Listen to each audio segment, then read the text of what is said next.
A billionaire's jet is grounded, the clock is ticking, and the man sent to fix it steps out of a rusted Ford with grease on his hands and a brass hammer at his side. His name is Eli Mercer, quiet, black, overlooked. From the glass above, the elite laugh, but beneath their sneers hides a secret none of them see coming. This isn't just another service call. It's the beginning of a reckoning, one that will rewrite names, shatter lies, and remind everyone. You never judge brilliance by its coveralls. The Ford pickup wheezed onto the tarmac like it didn't belong, just like the man behind its wheel. Eli Mercer didn't flinch as the truck sputtered its final protest and shuddered to a stop beside the hangar. He shut off the ignition with a twist that felt habitual, final, like closing the door that never really opened for him. The autumn sun stretched shadows across the concrete, warming the aluminum skin of the Gulfstar 950 jet nearby. It glinted with a kind of cold promise, as though daring someone uninvited to approach. He stepped out slowly, worn boots landing with a soft thump of rubber soles too long past their prime. One of the ground crew snorted. Another, younger, elbowed his buddy and smirked. No one offered a nod. No one moved to greet him. That was fine. Eli didn't come for company. He slid the tailgate open and pulled out his toolbox, gray, dented, reliable, and slung it onto his shoulder. His brass ball-peen hammer clinked softly at his hip, hanging from a custom loop on his belt. It was the only polished thing on him, burnished from years of grease and sweat. He'd stopped explaining it long ago. The weight of it reassured him more than any handshake ever had. Up in the glass-paneled lounge of the terminal, Celeste Wyndham watched him without blinking. Her navy silk blouse caught the afternoon light like water, but her eyes stayed fixed, narrowed. She leaned closer to the window, wineglass untouched at her side. Clayton Voss, all tailored arrogance and teeth, stepped up beside her. "Looks like maintenance sent a time traveler from 1993, he said, loud enough for her to hear, likely loud enough for Eli to catch if the acoustics were right. Celeste didn't laugh. She just tilted her head. "They actually hired that?" Eli walked toward the jet without looking up. He knew eyes were on him. He always did. He could feel the weight of assumptions pressing against his shoulders, the kind that didn't come from gravity. Each step toward the aircraft felt heavier than the last, but he didn't let it show. Eyes on the plane, hands on the job. He reached the nose panel and crouched, unfastening it with slow precision. His fingers moved with the rhythm of someone who had done this 1,000 times, because he had. Not just any jet. This model. This system. But no one here knew that. The terminal's tinted glass caught his reflection in miniature as he worked. He saw himself in pieces, the fraying collar, the oil stains that never quite washed out, the scar on his wrist from a miscalculated rivet gun. He ignored it all and slid the panel aside. The wires underneath were orderly, clean, but something was wrong, not visible, felt. He leaned closer, hands pausing midair. The faintest buzz, wrong for this model. He reached behind the wiring and found it. Loose pressure valve lid, tucked just deep enough to evade visual checks. Any tech skimming would have missed it. Had missed it. If this jet had taken off, the cabin would have lost pressure within minutes. At 45,000 feet, that meant blackout. At 46,000, death. He didn't mutter curses. He didn't mutter anything. He just pulled the hammer from his belt, used its flat end to test the connections tort, and began adjusting the clamps with his wrench. Tight. Resecure. Rewire. Seal. His phone buzzed inside his coveralls, muffled. Kendra. He knew the tone, probably asking if his plane-fixing magic worked today. He didn't check, just smiled faintly and closed the panel. That would be his answer. Behind him, the hangar had quieted. No more laughs, just a faint breeze. Eli picked up the rag from his box and wiped his hands. One of the crew took a hesitant step forward, then stopped. He turned to leave, not looking back at the jet, not looking at the glass above. His work was done. Then he heard the click of heels on concrete. Slow, steady, measured like a courtroom verdict. He turned. Celeste Wyndham walked toward him, alone, hair tight, jaw set. She stopped a few feet away and looked him in the eye. "You, come with me." She had thousands of employees, hundreds of engineers, but now Celeste Wyndham wanted a mechanic's opinion. The hallway leading to her office was all angles and silence, the kind of silence engineered to project importance. Eli walked 3 steps behind her, neither rushed nor reluctant. The only sound was the soft click of her heels on the stone tiles and the faint trace of piano music seeping from hidden speakers. Debussy, maybe, or one of those curated tracks meant to sound expensive. Either way, it felt off against the tension that hung between them. Celeste didn't speak until they reached the frosted glass doors of her suite. She placed her palm against the sensor. The lock disengaged with a hiss. "In," she said, not turning. Inside, the air smelled faintly of citrus and leather. The furniture was sleek. Deep mahogany desk, cream chairs that looked more like sculpture than seating. A decanter sat untouched on a sideboard. Everything seemed placed for show, except for the tablet resting at the center of her desk. That had fingerprints. That had use. Eli stood near the threshold, eyes quietly scanning. He didn't sit. She didn't offer. "You found the leak," she said, folding her arms. "No one else even came close." He shrugged slightly. "It was there." Celeste narrowed her gaze. "You knew where to look. That system's only been in service for 6 months. How?" Eli didn't answer right away. He let the silence stretch, watching her pace. Her movements were precise, practiced, but not calm.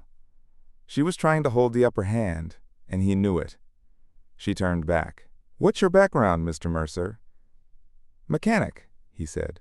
"Just that?" He met her eyes. "That's the part people pay for." Celeste smiled. "Not warmth. Not amusement. Something tighter." "You carry a brass hammer." "They last longer than titles," he replied, eyes steady. That stopped her. Just a beat. Then she walked to her desk, tapped something on her tablet. A schematic bloomed into view on the wall behind her, a digital projection of the Gulfstar 950's internal pressure regulation array. "This is the latest diagnostic structure. Tell me what's wrong." Eli stepped forward, slow. He didn't rush the scan. His finger traced a section mid-panel, then tapped an area just left of center. "That clamp model has a slight thermal warp under altitude cycling. Throws the pressure gauge by 0.03. Over time, you get oscillation." Celeste didn't hide her surprise. That fault's only been observed in lab simulations. Eli said nothing, just tilted his head slightly. She sat. For the first time since he arrived, Celeste Wyndham's sudden knock broke the moment. The door cracked open without waiting for a response. Clayton Voss entered like he belonged there, which was perhaps his worst habit. "I heard the jet's back in shape." "Wonderful. I'll inform the board." Then he saw Eli. His smile hardened. "Why is he still here?" Celeste didn't look up. "Because I'm speaking to him." "With respect," Clayton said. "We don't need lessons from roadside tinkerers. The diagnostics are handled." "Clayton," she cut in, voice sharp.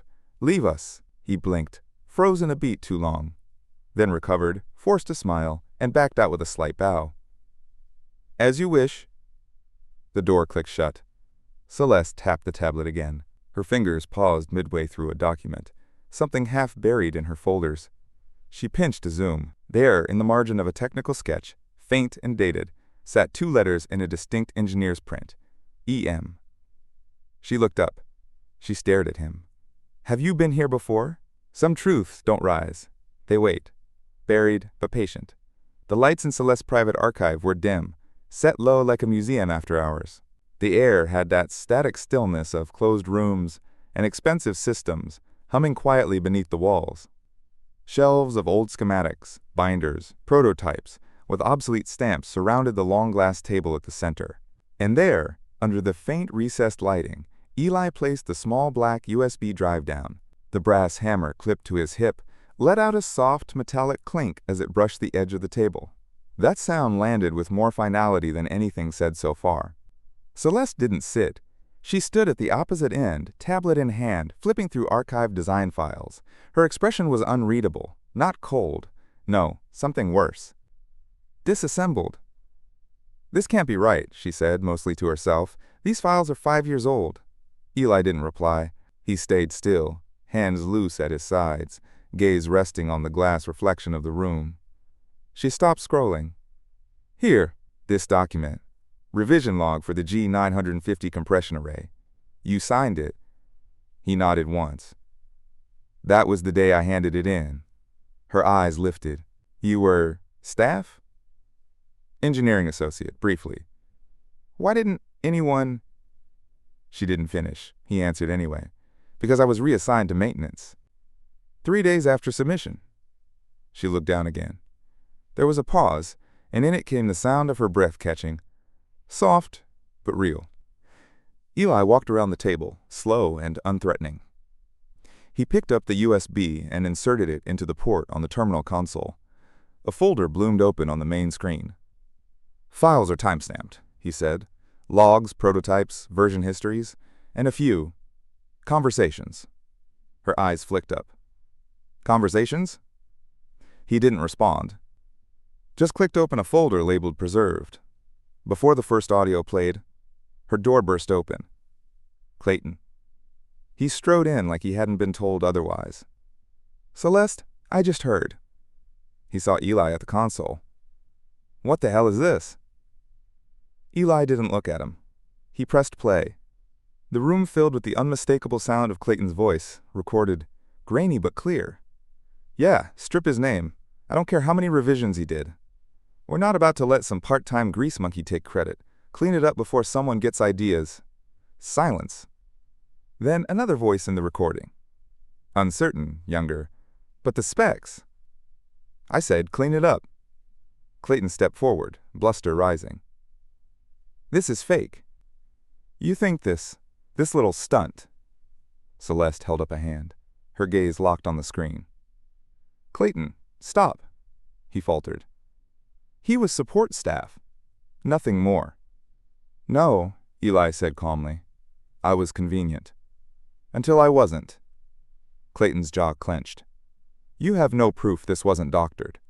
Celeste didn't speak. Instead, she turned her tablet around. Highlighted on the screen was an original design spec from 5 years ago. In the margin, EM, written in the same meticulous hand she'd seen earlier that day. Her lips parted, but no words came. She looked from the screen to Eli, and then slowly to Clayton. Eli pulled out a second file from the USB, digital schematics, with a tracked changelog showing his original commit signature. The system you sell today? Still runs 82% on this build. Clayton shifted, deflecting. Even if these are old, the company's evolved the design. It's not. Celeste finally turned to face him fully. And who signed the patent submission? Clayton blinked. His mouth opened, closed again. I did, he muttered. And who got promoted the following quarter? His silence was answer enough. Behind them, Irene Holloway had entered silently. She stood near the doorway now, arms crossed, watching it all unfold without interruption. Celeste's voice dropped low. Get out, Clayton. What? I said get out of my archive. He hesitated, just long enough to make it ugly, then turned and stormed out, slamming the door behind him. The echo rolled through the silence like thunder that had missed its mark. Celeste didn't move. Eli turned off the console and pulled out the USB, pocketing it without flourish. I didn't come back for revenge, he said. I know, she replied, voice brittle, but it came anyway. She stood still, eyes locked on Clayton's exit, then slowly shifted to Eli. Her tone leveled. Tomorrow, you're coming to the boardroom. You don't fire brilliance, you bury it, Irene said, then pressed play. The recording spilled into the room like a spill of light through a cracked door. Clayton's voice, arrogant and unfiltered, clung to the oak-paneled walls of the Wyndham Aerotech boardroom with oily permanence. Eli sat motionless at the far end of the long, polished table, his brown leather binder resting in front of him, untouched. Around him, a dozen executives sat in silence, expressions stiff with attention they couldn't quite disguise. Across from him, Clayton Voss gripped the edges of his sleek fingerprint-smeared tablet like it could somehow anchor him to his unraveling authority. Tick, tick, tick. The analog clock on the wall punctuated the silence, every second an accusation. On the screen behind Irene, the time-stamped audio continued. Yeah, strip his name. I don't care how many revisions he did. We're not about to let some part-time grease monkey take credit. A few gasps broke the silence. Some hands twitched toward papers. One board member let out a breath too quickly and coughed to cover it. Eli said nothing. Not a muscle moved. He simply watched the room. Not with contempt, not with triumph, just with the exhausted precision of someone who had been here, silently, all along. Celeste stood behind her chair, hands clasped behind her back. Her face was composed, but her eyes were no longer shielded by indifference. They were knives now, silent, surgical. "Mr. Voss," she said evenly, "would you like to respond?" Clayton chuckled, a short, high sound meant to feign control. "This is slander. Theatrical slander. Audio without context. Who even verified this?" "I did," Irene replied, tapping her tablet. "Chain of custody. Original metadata. 3 digital forensics experts. You're welcome to see the affidavits." "This is outrageous," he barked. "What does this prove? That I said something crude in private? That I have opinions? We're not a daycare center, Celeste." She nodded once, almost thoughtfully, then reached to the center of the table and slid a printed folder across the polished surface. It stopped just before Clayton. "Those are patent submission logs from 5 years ago," she said. "Compare them to the engineering logs Eli provided. You'll notice something interesting." Clayton didn't touch the folder. "Same files," she continued.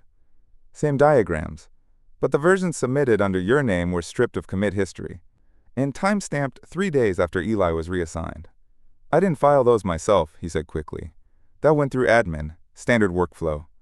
Celeste stepped closer, still behind her chair. "Then you won't mind if we request a forensic audit of all your submissions for the past decade?" His jaw worked like he was chewing gravel. Tick, tick, tick. The air had shifted. Board members leaned back in their chairs now, quiet but no longer neutral. Some stole glances at Eli, others at Celeste. No one looked at Clayton. She moved around the table, slow, deliberate, until she stood directly behind him. "Say nothing else unless it's legal counsel," she said quietly. He shot to his feet. "I don't have to sit through this circus." She didn't raise her voice. "You leave when I say it's over." The silence was total. Only the clock ticked. Clayton froze. His bluster faltered, then settled into a slow, simmering burn. He adjusted his blazer, turned without a word, and walked out.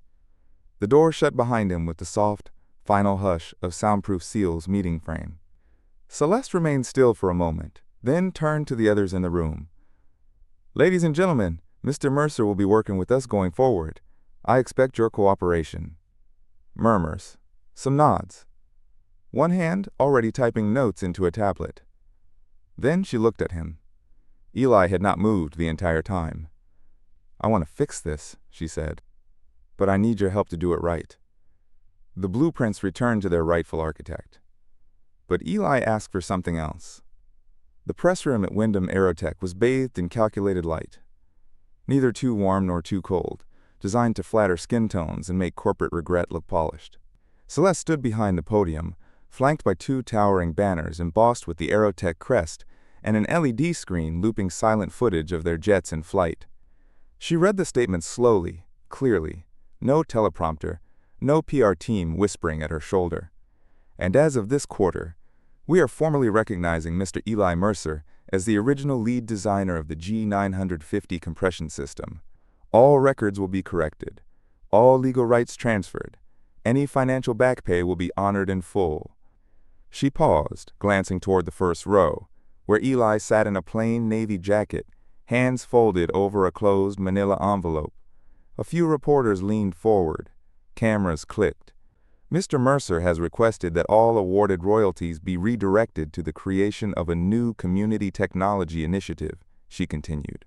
"It will be called the Vault, a development space for young engineers from underserved backgrounds, funded by us, led by him."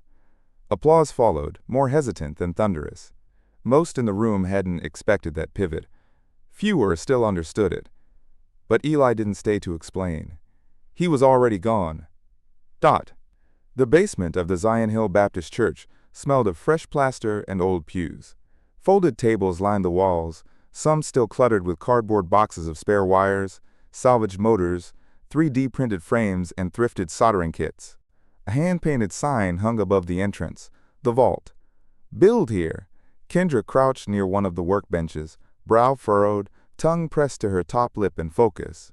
Her drone, a little triangular thing made of scrap aluminum and sticker-covered casing, hovered shakily above the table. It wobbled, spun once, then steadied. 4 seconds. 5. Then it landed clean. She turned, eyes bright. "Did you see that?" It listened to the calibration command. Eli leaned on the doorway. He hadn't made a sound walking in, but she always seemed to know when he was there. He nodded, arms crossed. "It listened because you made it worth listening to." She rolled her eyes in that way teens do when they're proud but don't want to look like they are. He stepped closer and crouched beside her. "I didn't build that," he said quietly. "You did." She didn't respond right away, just grinned, then reached under the bench to pull out another set of wings. Behind them, the door creaked open. Celeste stepped in, not in heels, not in silk. Just a charcoal blazer over jeans, and a ponytail she probably hadn't worn in 20 years. She stopped near the entrance, gaze sweeping the room. Kids hunched over code, circuit boards blinking on fold-out tables, laughter mixed with the quiet hum of curiosity. No one looked up. It wasn't her story anymore. Eli stood and nodded a greeting. She walked over. "You said this would be a lab," she murmured. "But it feels more like a revolution." He offered the faintest smile. "Just trying to build something that outlives me." In the corner, Irene Holloway typed on a tablet, quietly checking off line items from a contract. Her presence didn't demand attention. It signaled permanence. Later, during a brief media stop in front of the vault, a local reporter aimed a mic at Eli.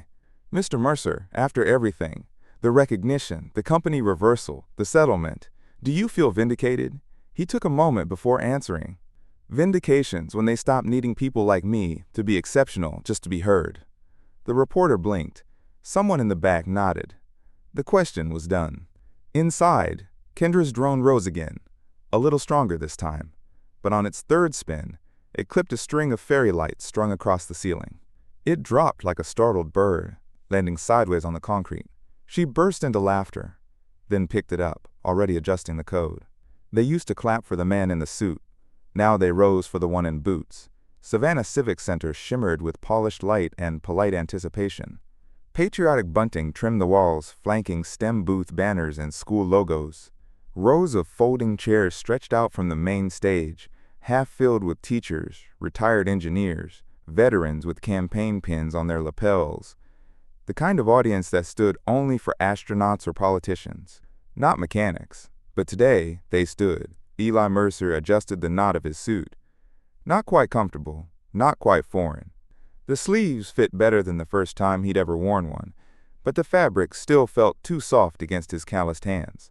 At his side, the brass hammer hung on a dark leather belt loop. It caught a glint of the overhead lights, drawing subtle eyes and quiet questions. He waited behind the curtain. Celeste stepped to the podium first. She looked different now. Not just in the way she dressed, but in how she held the mic. She spoke slower, not out of calculation, but clarity. Her words didn't rush to outpace silence anymore. 18 months ago, she began, I made a decision that changed everything. I listened. Murmurs rippled. Some knew what she meant, others only sensed its weight. We've built aircraft, yes, she continued. But our proudest construction is this, the Eli Mercer Fellowship, for those who were told they had no place in innovation. She stepped back. The applause began again, rising not out of obligation, but belief. Eli walked onto the stage. The lights were bright, but not blinding. He saw familiar faces in the crowd, some surprised, some proud, a few blinking quickly behind their glasses. He stood at the podium and waited for the clapping to fade. My father worked with his hands, he said quietly. Mine did too. I thought I had to leave that behind to be heard. Turns out, the work spoke louder than I ever could. He glanced toward the audience. This isn't about revenge, or even redemption. It's about doors, ones that stayed shut, bolted, guarded. A pause. I didn't come here to kick them in. I came to leave them open.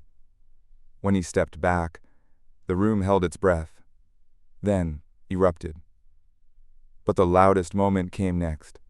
Kendra, dressed in a simple blazer and jeans, stepped onto the stage with her newest prototype drone. Sleeker, slight, balanced. She ran through the interface on a handheld controller, launching it overhead. It spun once, twice, then climbed high, tracing a perfect curve under the auditorium lights. The crowd rose. Teachers nodded. A boy in the second row mouthed cool. A woman near the back began to cry. The drone landed clean. Kendra exhaled, beaming. Behind the curtain, Mr. Rowe, old janitor, longtime friend of Eli's father, stepped forward. He didn't speak until he reached him. "Your daddy'd be proud, boy," he said, voice like gravel and gospel. Eli just nodded, jaw clenched for a beat too long. "He'd have built the drone with her." Mr. Rowe chuckled. "No doubt." From the wings, Celeste watched Kendra bow slightly, the spotlight warming her forehead. She wiped her glasses, once, without urgency. After the crowd thinned, and the folding chairs began to scrape along the floor again, Eli found Kendra backstage. She was packing the drone gently into its case. He reached into his jacket, pulled out the brass hammer. "Yours now," he said, extending it. "Just keep building." She looked at it. Dented, smoothed at the grip, the metal dulled at the edges. Then at him. A grin stretched wide across her face.